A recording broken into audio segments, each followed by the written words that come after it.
Have you ever felt like an imposter? Have you ever felt like that you are not being real with who and what you are? You became a Christian and suddenly you're a new creature, but then you have those friends and family members or people that meet you that have known you before, and they're like, is she for real? And so you begin to question yourself. You begin to doubt. You're scared to witness to them. You just don't know what to do. What I'm talking about is imposter syndrome. And a lot of people have talked about imposter syndrome, but do you have imposter syndrome as a Christian? And that's what we're going to talk about today. Christian imposter syndrome. Hi, I'm the one that shares the 2 cute life lessons, and we're going to go right into this video. It can be hard when you first become saved to transform yourself from the person that you were into the person that you are now.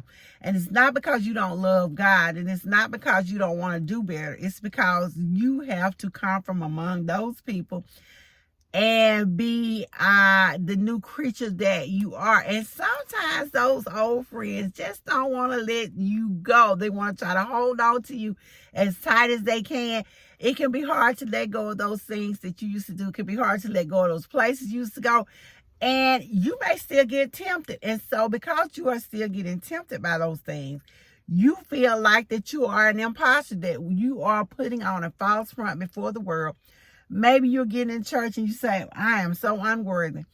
Even though you're praising God and raising your hands and trying to be all that you can be, you don't feel like you fit in. Well, God told us when he comes into our life, we become a new creature, that the old things will pass away.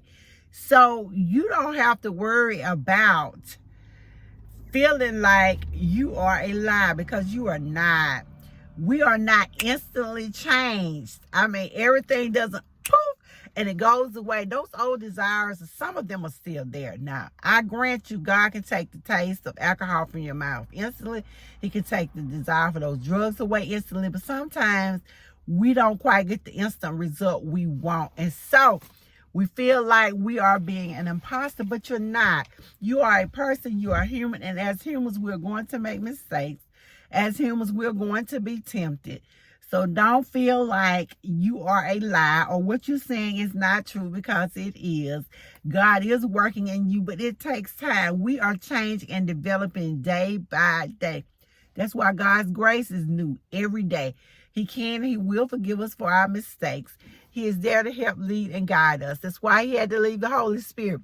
As Paul said is in his word, even though he longed to do good, evil was always there beside him. So you are not the only person to be tempted. You're not the only person to have those desires to do things that maybe you used to do before you became saved. Not saying you don't stop having them, and not saying you won't have them. But the reality is, as I said, we are developing as Christians each day. God is slowly burning off those old things. He puts us in the fire. He puts us through those tests. He changes us. It means that you're still a work in progress. And that's okay with God.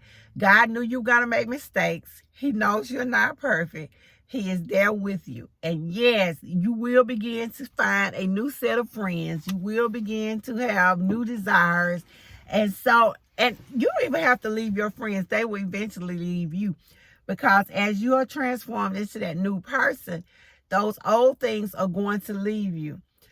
You know, they say birds of a feather flock together, and it is true.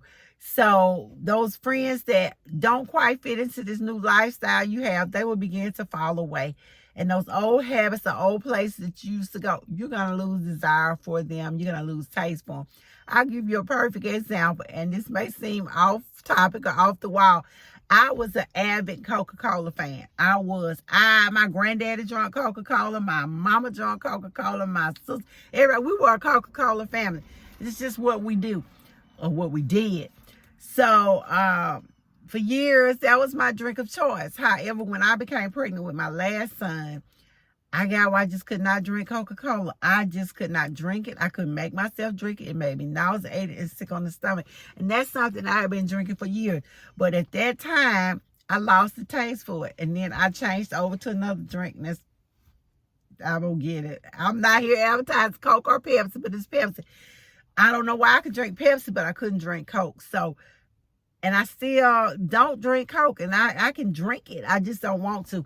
So when we are being transformed each day, we are turning into a new creature. And know that it's okay to let go of those old things, that you're not an imposter.